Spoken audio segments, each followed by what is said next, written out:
Apologies if this video makes no sense. This is more like a file dump from my dumbass brain, because right now, nothing's working properly in here, where I'm supposed to write about life, and I don't know what's happening. It's not gonna be good enough anyway, because nothing's ever good enough for me, because I have OCPD. I don't make the rules, I just enforce them. Quote me. Apologies, the sun is out, so that's why I'm squinting at the camera. I can't control the weather, or the sounds of the sprinklers, trains, birds, insects. Also, my dress strap decided to break before I was filming, but I didn't feel like fixing it, so we're just gonna suffer.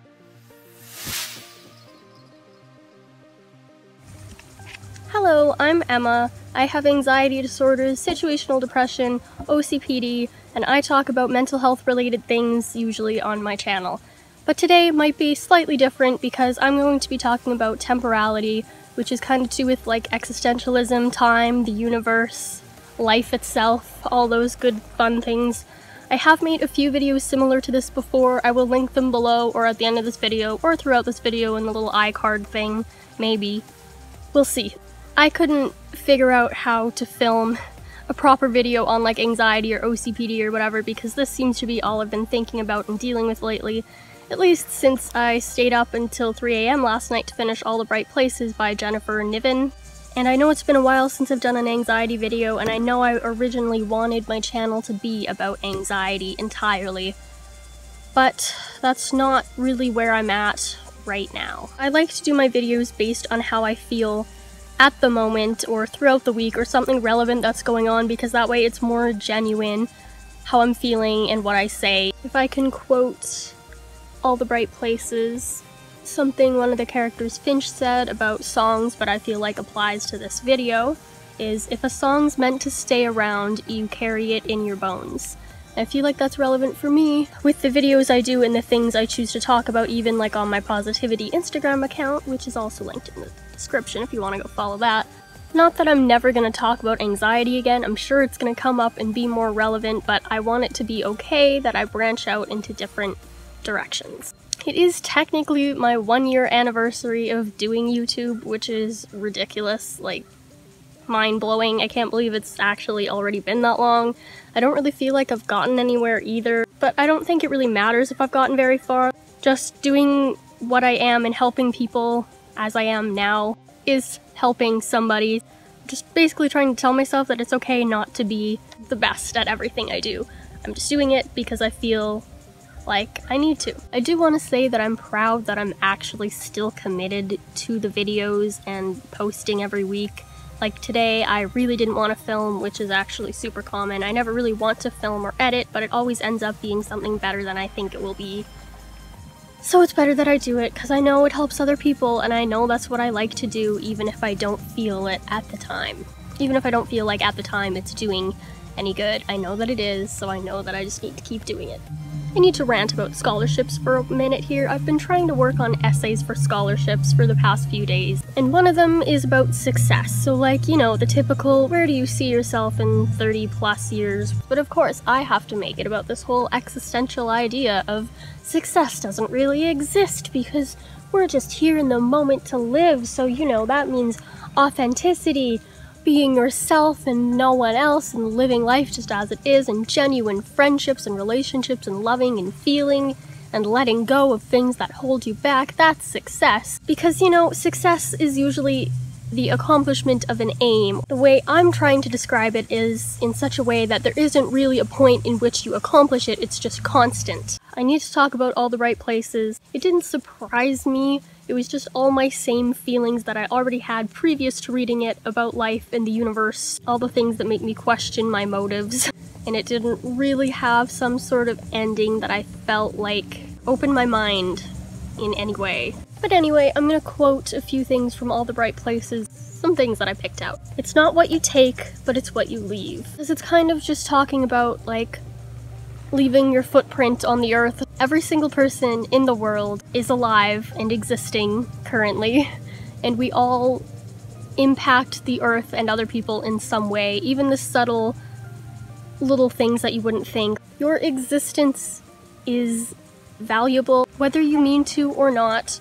You you can affect something just by simply being alive. Part of the last line of the book is, "No longer rooted, but gold flowing." It represents growth, as does one of the main characters' websites that they started called Germ Magazine. Germ being, you start here, and then you grow more. With time, eventually you move on from something. Like, it might have been your everything, it might be your birthplace, like, root, like you might be stuck into the ground, but eventually you must let go of that, whether like you do it in an action or it just happens to you, and you become one with the world around you, like you're flowing, you're embracing natural life as it comes to you. Things will change and leave you forever changed. So just how I said you can make an impact on other people and the world around you and other people can make an impact on you. And it can drastically alter everything you thought you knew, and it will turn you into a completely different person because things always change constantly. That's another thing to do with temporality. Nothing is permanent. Change is the only constant. So it's the only thing, just as, your life coming to an end, basically, that you can count on. You change with the world. I'm not sure whether this is an actual, defining term, but I am an existentialist, and I take that to mean that I think about large universal ideas all the time. I overthink everything. I constantly think, honestly. But I think I need to stop thinking, because I've reached the same conclusion a gazillion times, because I realized, finally, that it's never any different than it was. What you think you need to do in your life to get there might change over time. You have to keep living and keep existing as yourself in the world. It sounds so simple, which is why I feel like it's pointless to make a video on it, but I've just struggled so much trying to come up with the answer, or the one thing that I can hold true. There's always one little thing that keeps throwing me off. Why stay alive? Really? Why? Why bother? It's gonna end anyway, right? I'll be dead eventually. Because it's people like you who live to be 120 because you're not bothered by it. Oh, I saw this thing on TV with people who are terminally ill. Every one of them believe that the secret of life is just to live every moment. Our bodies are made to defend ourselves so we can stay alive. We're living, breathing beings. We're meant to be alive, That's the point. Just live, right? You just kinda gotta be because it's what you are naturally. I remember this poem that I wrote one time. It just is, and we just are, so let's just be. It seems so natural just to exist. Doesn't everyone else just do that? The point, that's the point, that's it. The point is to stay alive. That's it. I've already figured this out in my other video. What is life's purpose? To live. Duh. I don't really feel this way most of the time because I know. I get it. You live, it's beautiful, it has pain, it has good and bad, and you just live through it because it makes you stronger and into a better person, and I think that's really all I have to conclude. I don't have the one thing. I don't have an answer. Nobody has the answers. Nobody freaking knows. But we're here, and we're supposed to live. And why is it so easy for some people? Because they don't have mental illnesses. Because some people are just lucky enough that they don't care, that they don't think about it enough, or ever. Some people, maybe they've thought one time, I wonder what it would be like if I wasn't here anymore. Would my family and friends care? The answer is always yes. Everyone cares. Mental illnesses we have make it hard because living becomes forced. Or trying to live, or trying to do the right thing, or trying just to get through the day becomes forced. It's no longer just natural to exist.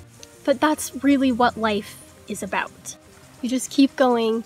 You take another breath because that's what you're supposed to do, because that's what plants do, because they live and in the summer they bloom, and then in winter they die and they regrow in spring. Growth and happiness and success come after all the pain, or within all the pain.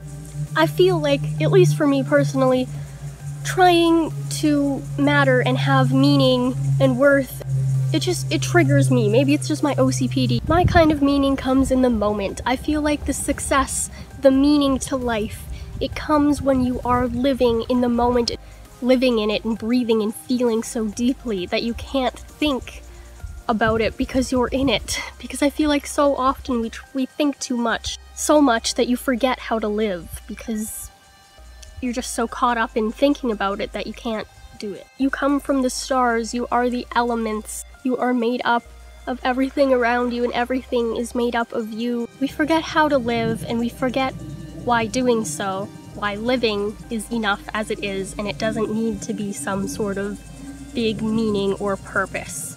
Some people need a purpose to live, but I need my purpose to just be living.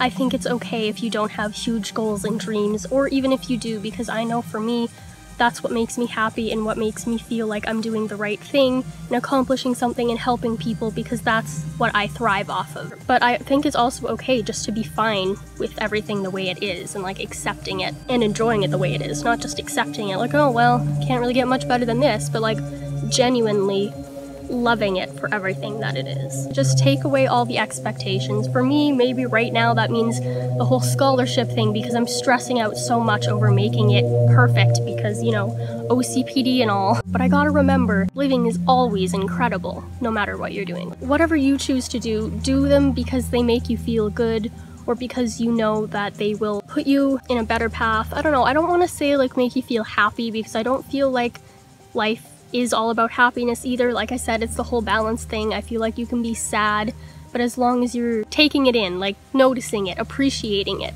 as long as you're living fully, I feel like that's success. I don't know if I actually mentioned this, but this was my original like inspiration for the video a long time ago. People just get so caught up in the idea of things needing to be forever to mean something, or needing to be perfect. But you can have relationships that are meaningful without them lasting forever. You don't have to hate the past because you enjoyed it at the time and things are different now. Like, it's okay if things aren't the same, because they never will be. So if you can just appreciate what was, what is, and what will come, I feel like it might be a little more enjoyable. Nothing lasts forever. I literally can't form this into a conclusion. Thank you for watching. See you later. Bye.